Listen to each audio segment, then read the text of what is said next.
Praise the Lord Jesus Christ. எனக்கு அன்பார்ந்த தெய்வ ஜனமே, என்கரேஜ் பை ஹோலி ஸ்பிரிட் இந்த சீரீஸ்க்கு நான் உங்களை வரவேற்கிறேன். ஆவியானவருக்கு நான் மிகவும் மனதார நன்றி சொல்றேன்.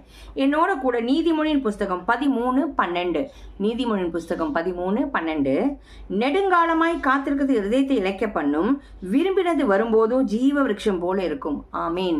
நீங்க எதுக்காக நெடுங்காலமாய் காத்திருக்கீங்க? நீங்க ஜபித்து கொண்டு இன்னும் அது நடக்கலைங்கிற அந்த விஷயத்துல நீங்க சூழ்ந்து போகிறச்சு, ஆவியானவர் உதவியோடு நீங்க ஜபிக்கிறச்சு, நிச்சயமா பிதாவின் சித்தம் என்ன என்று ஆவியான உணர்ந்து கொண்டு அதன்படி வாக்கு கடங்காத பெருமூச்சுகளோடு உங்களுக்குள்ள வந்து ஜபிக்க வைப்பார். அப்ப என்ன ஆகும்? நெடுங்காலமா நீங்க காத்திருக்கிறது என்ன ஆகுது? இருதயத்தை இழைக்க பண்ணதில்ல, நடக்கலைன்னு சோர்வடைய வைக்கும். ஆனா அந்த சோர்வுல ஆவியானவர் உங்களை அப்படியே விட்டுற மாட்டார். உங்களை ஆட்டி தேற்றி என்ன சொல்லுவாரு? இன்னும் கொஞ்சம் ஜபிமா, இன்னும் கொஞ்சம் தான். நிச்சயமா ஆண்டவர் அந்த வாக்கு தத்தம் பண்ணதை செய்யதான் முடிப்பாரு, செய்யதான் போறார். நிச்சயமா ஆண்டவர் பொய் சொல்ல மனுஷன் அல்ல, மனமாற அவர் மனுபுத்திரன் அல்ல. அவர் சொல்லியும் செய்யாதிருப்பாரோ, வசனித்தும் அதை அருளாதிருப்பாரோ. கண்டிப்பா அதை அவர் செய்யதான் போறாரு. ஆனா என்ன, நீங்க காத்து இருக்கிறச்சு என்ன ஆகுதுன்னா, உங்களுக்குள்ள இருக்கிற சுபாவங்களை ஆண்டவர் ஆவியானவர் உங்களுக்குள்ள இருந்து கிரியை செய்து அதை மாற்றுறாராம்.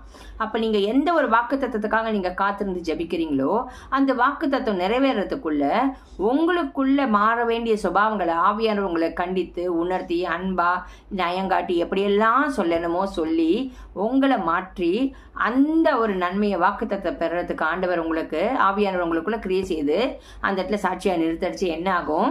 அடுத்து அதே இதில் பாருங்க, விரும்பினது வரும்போது ஜீவ விருட்சம் போல இருக்கும். அப்போ நீங்கள் விரும்பினது வரும், அது எப்படி இருக்கும்? ஜீவ விருட்சம் போல இருக்கும். அப்போ பிதாவின் சித்தத்தின்படி அந்த வாக்குத்தத்தம் உங்கள் வாழ்க்கையில் நிறைவேறதுக்கு நம்மக்கிட்ட சில காரியங்கள் மாற வேண்டியது. நம்ம சுபாவங்களாக இருக்கலாம், நம்ம குடும்பமாக இருக்கலாம், நம்ம பேசுகிற முறை எதுவாக வேணாலும் இருக்கலாம். அப்போ அந்த இடத்துல நம்மளை ஆண்டவர் ஒரு ட்ரைனிங் கொடுத்து ஆவியானவர் நம்மளை அதை எல்லாத்தையும் மாற்றி நம்மளை அந்த வாக்குத்தத்தம் பெற்றுக்கொள்ள, அதை சுதந்திரித்து கொள்ள அவர் நமக்கு தகுதிப்படுத்துகிறார்.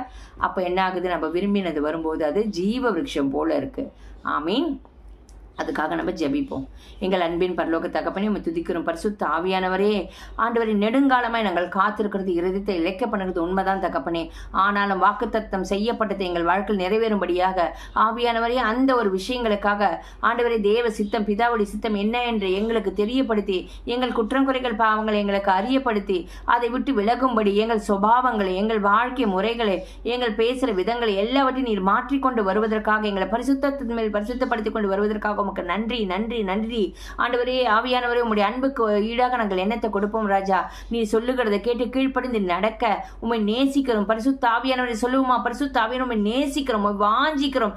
இன்னும் எங்களுக்குள்ள கிரியை செய்யும்படியாக ஆண்டவரே உம்மை வரவேற்கிறோம். பரிசுத்த ஆவியானவரே, நீர் அப்படி செய்யும் போது ஆண்டவரே நாங்கள் விரும்புகிறது வரும்போது ஜீவ விருட்சம் போல